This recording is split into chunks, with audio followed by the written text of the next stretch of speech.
Good morning, ladies and gentlemen. It's a pleasure to be here and to speak to you this morning and to tell you a little bit about the chain reaction cycle story. I'm going to start with a short video. I think that will give you a far better insight into the passion of our customers and how we try to satisfy that than I ever could. And then we'll move on. Thank you.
現在もファミリービジネスに変わりありませんが、業界一を誇る品揃えとそれらを低価格で販売しています。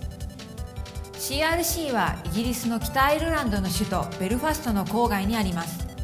トップ発送国の一つである日本をはじめ111カ国以上へ商品をお届けしています。日本への送料は650円からで、一定額以上ご購入で送料無料のサービスもあります。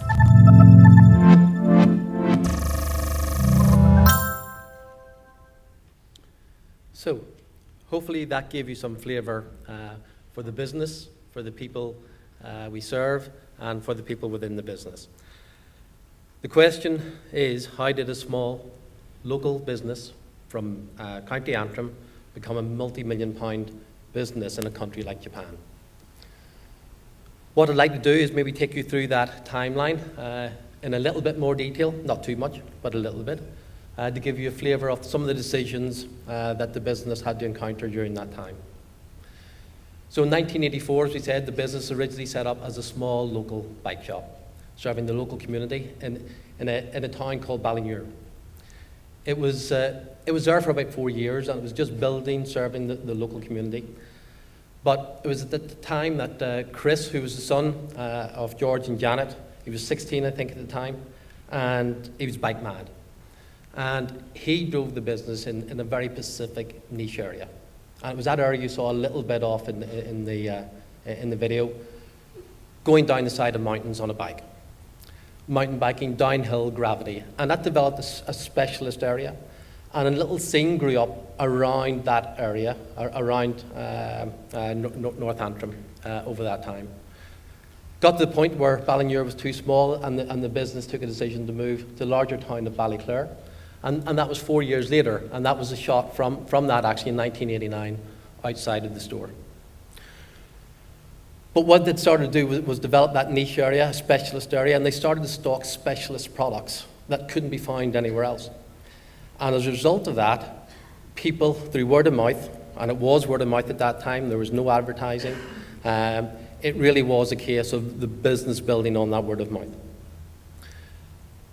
As that developed, it became obvious that more people in different areas, not just throughout Ireland, but maybe in the UK, had the same needs and the same aspirations and the same passion for that specific discipline. And they took the opportunity to start advertising lists of products in bike magazines around the UK. And the business started to develop further into those new markets. And that was the start of the mail order channel. And I'm sure a lot of us here remember the mail order channels of the sort of mid to late 90s. They tended to dominate, because that was the way you did things before the web came along. Coming to 98, a decision had to be made, because the mail order channel was getting so strong, it was overtaking everything in the store, and a big decision was taken then to actually close the store and to go direct mail order for 100% of the business, and that was a big decision. But it proved to be the right decision. And it was kind of interesting, because at that time, this thing called the web was starting to develop. It was being commercialized around the world. And it was just a couple of years later that we went through the dot-com boom and bust. But the business started to appreciate the opportunity that the web provided, which was to actually cost-effectively reach those customers. Without having to go into print, without having to wait a month or for a bi-monthly publication to come out. So from that perspective, the business was starting to grow, and it was growing primarily through Ireland and the UK at that stage. So they launched a very basic initial website, which allowed them to list products and for that to be more effective in reaching the consumer base. And during the next 4 years, was a company that became known as Export Technology, just based down the road in the Titanic Quarter. They developed a platform called the IRP platform, and that was launched in 2004. And that really propelled Chain Reaction Cycles into the international marketplace. It provided the opportunity to reach customers, like-minded individuals, really mad on bikes, to access what Chain Reaction had locally back in County Antrim. And it was digital at that stage that was starting to tear up the rule book, the old marketing rule book, and really allowed triathletes in Tokyo, road bikers in Sydney, and mountain bikers in Madrid to easily access our products and our services. So in 2004, another big decision. The IRP platform was launched, and a move to new warehouse facilities, 50,000 square foot.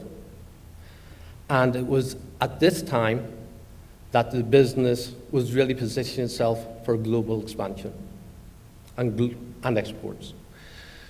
So one of the key factors had been the supply chain that built up from those early years, researching where to buy and where to source these specialist products that very few local retailers could even source and certainly didn't stock. So 2004, for the next 8, 9, 10 years, taking us right up to now, was just a journey of expansion through digital channels.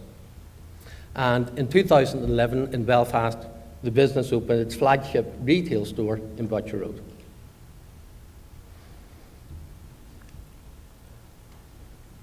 This year, a month ago, we migrated to a new platform, and that was the culmination of 2 years development work, resulting in a new platform and a new technology to reach our global audience. Sorry, I think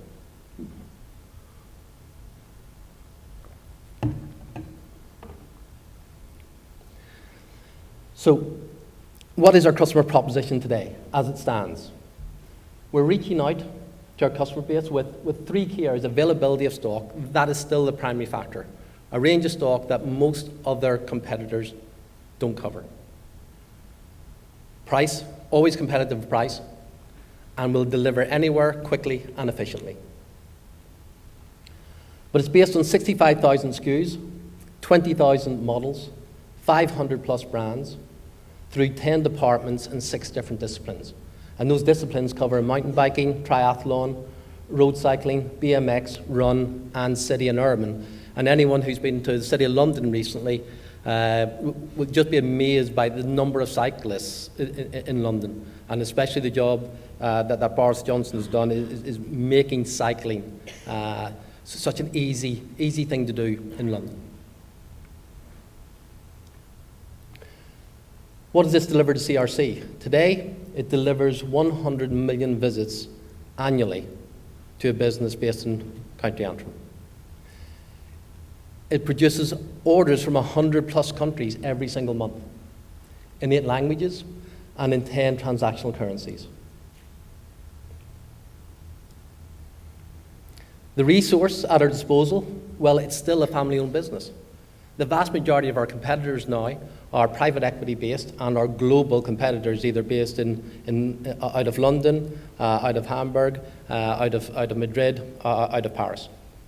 So we're really working on that global stage. We employ over 500 staff. We have from 4 locations around Northern Ireland, with 250,000 square foot of warehouse space. And we started and we continue to work with leading technology partners throughout Ireland. So coming back to 2004, when the IRP platform was launched, that was the start of the exploration of the digital marketplace for us. Starting to explore the digital opportunities, connect with those customers at the far parts of the world. And today, what it delivers is essentially organic search delivers 35% of our overall traffic. Paid search delivers 25% of that traffic, and that's primarily from Google. But we also have paid search from big and more latterly Yandex in Russia, which is one of our growing marketplaces. Affiliate marketing, it developed more laterally, and with affiliate marketing, we now have over 300 partners that we manage actively each and every month. And those partners are placed in all of the core markets around the world. Display site marketing, over 50 partners there, and that's primarily on cycle content-related sites, where we place our promotions, our branding, and our generic messaging. Email marketing. We now manage a database in excess of 1.3 million active subscribers. And as Dave said earlier, with regard to mobile, it really is growing, so smartphones are really a growing phenomenon. 15% of our visits are delivered by mobile today, and I believe by the start of 2014 that will exceed 20%. Social is incredibly important to us. We have a lifestyle business, and we actually have a lifestyle business, as you saw from the videos, is exciting, and it's video is a nice way to relate to people. There's very thrilling footage in all sorts of disciplines, and it can be quite inspirational. So we use that a lot in social, and today we have 850,000 likes on Facebook, Twitter 200,000 followers, and on our Chain Reaction Cycles YouTube channel we have over 2.5 million views to date. And indeed, one of the other things that we find very useful in reaching customers in foreign shores is comparison shopping sites. And that area of marketing probably has been a little bit neglected, but still offers us substantial scope to reach a much wider consumer mass audience, working from some of the well-known brands that we supply that are less cycling orientated. All of that goes alongside the offline effort that the business has significantly invested in over the years. Because of the lifestyle nature of the business, and because of where the business started back in '84, print always played a big part, and it still continues to play a part. So that's where we access those real bike nuts around the world who every month go out and buy a bike magazine. We want to be in front of them in those magazines. So we essentially manage that through print contracts in over 10 countries. We also have a downhill World Cup team, which has been very successful. And in those teams, we have top riders from around the world. And we have the world champion at the moment from Australia, who currently heads that team. We also do individual athlete sponsorship, and also major events such as Tour of Britain and the ITU, which is the World Triathlon Series, which is actually the finals in London this weekend. That in addition to a whole host of local events to try and connect with the local consumer wherever they may be. So that takes us back to finish on the Japanese version of our current site. Currently translated in 8 languages, offering 10 transactional currencies and 8 international payment methods. So localization is a key factor in our everyday processes as we speak. The other key area is the constant improvement of the customer experience as they work through the process for finding products online through to our website. And it is the continued exploration of digital opportunities to connect cyclists with the products they're searching for all around the world, continuing to invest in that digital future will play a big part in our success in the years going forward. Thank you.